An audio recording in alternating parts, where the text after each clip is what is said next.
I just want to know, like, what's one advice you would give to keep that happy marriage? This is my second time around. Okay. I'm fortunate enough to say I'm married to my best friend. Okay. You know what I mean? Like,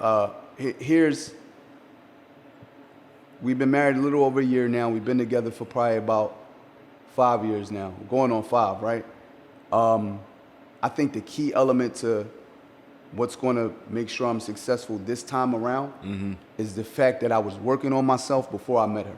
And she was working on herself as well before she met me. Okay. Like, so we was already like on a path of personal development and quite frankly, not even looking for quote unquote marriage.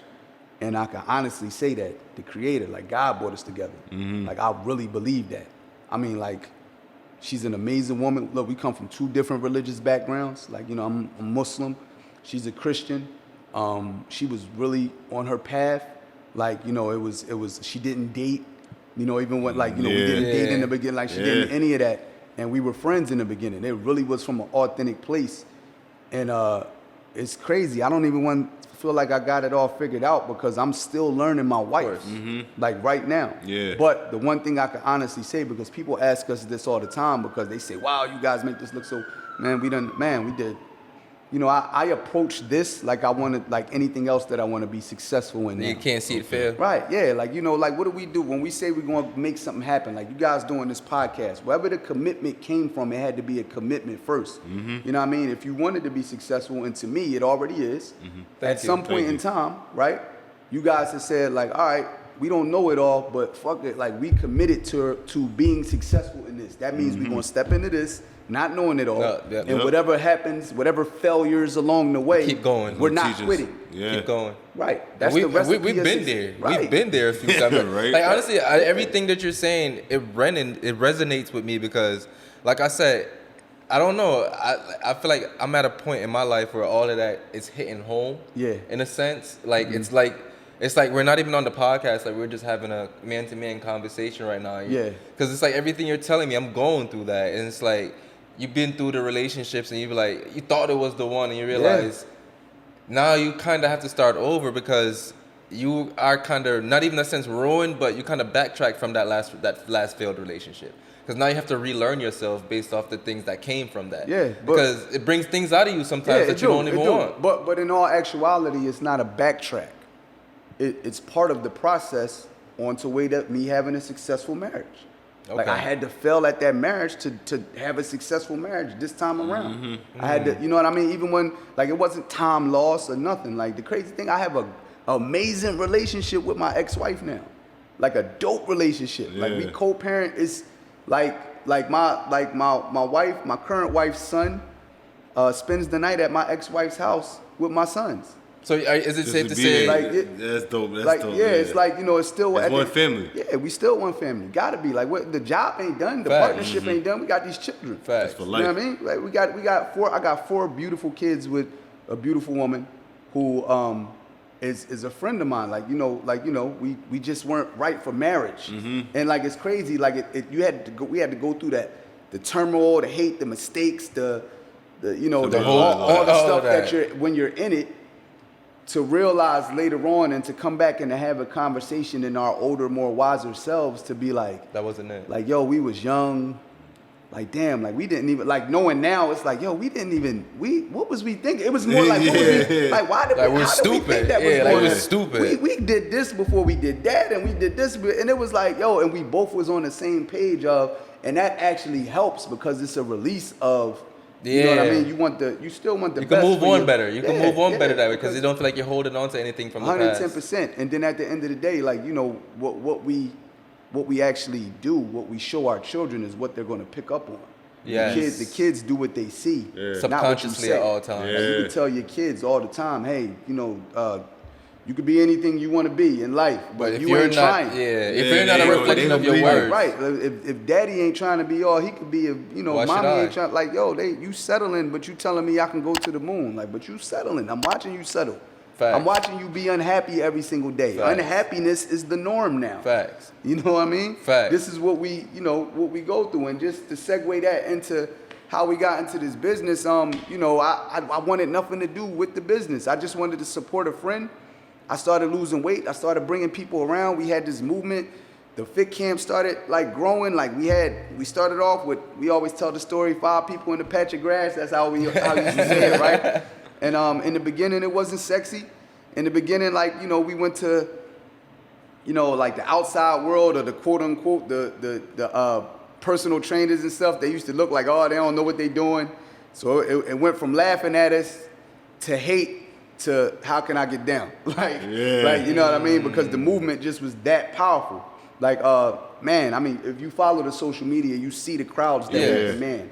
All that started from one workout a week that was free for the community. In the park. And that's why we still do free workouts every Sunday to this day. Like, we're never getting rid of that. It's That's like never forgetting where you come from. Yeah. So I was bringing people around. I'm like, yo, I don't do the business. You know, people was asking me like about the products, and I was just genuinely showing them what I was doing, you know, what products I was using. I was saying, oh, you know, if you want to buy it, go talk to my man. I was sending them to him. Like, you can get the product from him. You was like the ambassador for him, pretty much, in a sense. Yeah. And I was willingly doing it because I liked it. And, you know, and I was losing weight, and I thought they was amazing, but I didn't want to sell anything. I still had a bad taste in my mouth from selling stuff or being you know what I mean? But I got a check in the mail from Herbalife Nutrition for $542 and some change, like a physical check. And I thought it was fake. I thought it was one of them, like, you know how you get a publishing clearinghouse joint. You could win this. If you do this, Right. So, but and here's the reason I thought that. I thought it was fake because I didn't sell anything. I'm like, I never sold. Yeah, because I was gonna ask. You said you didn't get into the sales or anything like that. You were just doing the products and buying off your man. But I got a check in the mail for $542 and some change. I remember to this day. And I called my man. I'm like, yo, I got this check. What the hell is this? Like, what I gotta do? This them trying to get me to sign up, like, for a distributor. He like, no, you already signed up. He like, yo, because I did. Remember I said I signed up. But you just never actually pushed through it. You just watched him do his thing. Yeah, I just was buying the products for myself, and I was sending. And he like, yo, he's like, that's your money. I'm like, how? He's like, yo, remember them people you kept sending me? Them people like you was bringing from work, from the neighborhood, this, that, and all. Oh, you know, him and my homie Marnie. Every time I was sending them people their way, and a lot of them wanted to sign up and get a discount on the products too. When they were signing up, they were signing them up under me because they were my referrals. So what I got was a wholesale income. I didn't know that the company did retail and wholesale. Right? So wholesale. Right? So you just being a distributor. So you can sell to distributors as a distributor, pretty much. Well, it's not even selling to the distributors. They were just clients who liked the products like me, who literally wanted to sign up. Like when they saw the price of the products and they seen that they can get it for cheaper, they was like, oh, let me sign up and get, and people was buying their own stuff, shampoo, because everybody think we're a weight loss company. It's not. Herbalife is actually a cellular nutrition company. They got more stuff in the categories than you can ever think of. It's a Bath and Body Works, it's a skincare line. I never knew that. I didn't know that either. You know, athletic line that's NSF certified. That, you know, NSF certified means that it can clear NCAA rules, collegiate rules, Olympic rules, so you ain't got to worry about no performance. It's like the FDA type of. Yeah, they got the #1 post-workout product in the country. Like I did, like all this stuff I didn't know. Oh so, shit! Like I thought it was just like workout stuff. I thought it was just weight loss stuff. I didn't know. I thought it was weight loss too, because when you look into Herbalife, everybody focus about weight loss. So I got this check, and when I found out it was real, I was like, oh shit, right? Because I like let's just be honest, like. I got this check, it was $542, and then the light bulb went off because my third job that I was giving up every weekend for at the drug and alcohol rehabilitation, I was working 8 to 10 hours every Saturday and Sunday there. And it was only for an extra $500 in my household every month because after taxes, it was like you just got that right there. It was about $260 every 2 weeks to work 4 days a week. So you like I'm gonna quit that. $260, $270 after taxes every 2 weeks. I was working every Saturday and Sunday. So I was like, I didn't even quit. The light bulb went off. I was like, damn, if I could, I wasn't thinking career level or all this. I was just thinking part-time. I can replace this with my part-time job. My man, listen, I literally was thinking like, if I can get that exact check every month, I'll get my weekends back. That's what I was thinking. And so I didn't even understand the marketing plan, but I had made money just from being passionate and really wanting to help. Pushing it genuinely as well. I really wanted, like, was sending people to get the same help I was getting. So I did that. I left that job, right? I went back because I really wanted to learn, and I learned about the marketing plan, and the marketing plan was, like, at least in my opinion, second to none. And I saw how we could really get busy. And I saw that there was a opportunity to not only earn retail, there was an opportunity to earn wholesale. There was an opportunity to earn royalties, which I could will to my kids after I die. There was an opportunity to get production bonuses, and I saw the incomes that people were making, and it was like ridiculous. And then another light bulb that really went off for me. I looked up the company, and you can Google them to this day. If you just Google #1 nutrition company, Herbalife will pop up, right? I found out that they're in 90 plus countries all over the world, not just here in the U.S. I found out that it was 30-something years at the time, long standing, right? And I just really started to second guess like what I was doing for an income, but even I wasn't sold on the business. Like, I'm just being honest, I still wasn't sold on the business. You still seeing the, but we had started a movement. We started a movement. We was getting so many people involved. Didn't know my wife at the time. I met my wife in this. Really? Okay. Yeah. Didn't So it's like you was meant to do all of I this. was about to say, so this is really... It's one full circle. Yeah. So we getting the community involved. We getting more people involved. I'm working out with brothers, and I learned that the company will allow you to be an independent distributor no matter what your record is.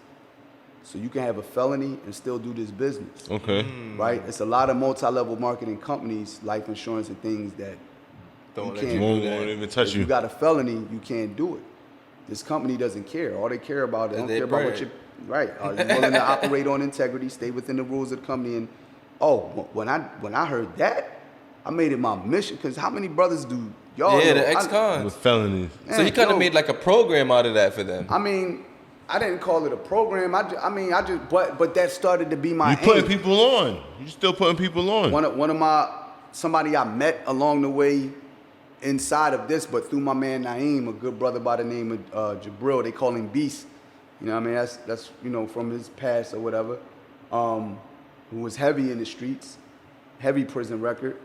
He was on house arrest when he started this with me. He had an ankle bracelet on, right? Oh, shit. He used to have to be in the house by a certain time, and the earliest he could get out was 5 a.m. So, and I was working 3 jobs, so that we would go to the gym 5 a.m. in the morning, like, because that's the only time we can get out. That's the earliest he could come out, and that's the only time I had. And we locked arms, and we like started a brotherhood, and he started getting busy, and he created a 5-figure-a-month business with an ankle bracelet on from his crib, right? Wow. And through his own efforts, just through being powerful, like he still goes And taking hard. things into his own control. Yeah. So his success became part of my success. I have another friend by the name of Terrence. I met Terrence really at a Walmart. I didn't know he had just did 5 years, just got fired from his job. We was talking, and I invited the brother to my house. We had a real conversation. And Terrence is another fella doing this business at a career level income, has own nutrition shops and so on. We got brothers that just came home from 20 years of prison. Like Terrence did so well that his old PO officer now contacts him every time he gets a new parolee to send him Terrence's way. Like, Okay. yo, we need to get under this brother. It's changing lives. Yeah, Wow. 110%. Like that's what we've taken this angle and made it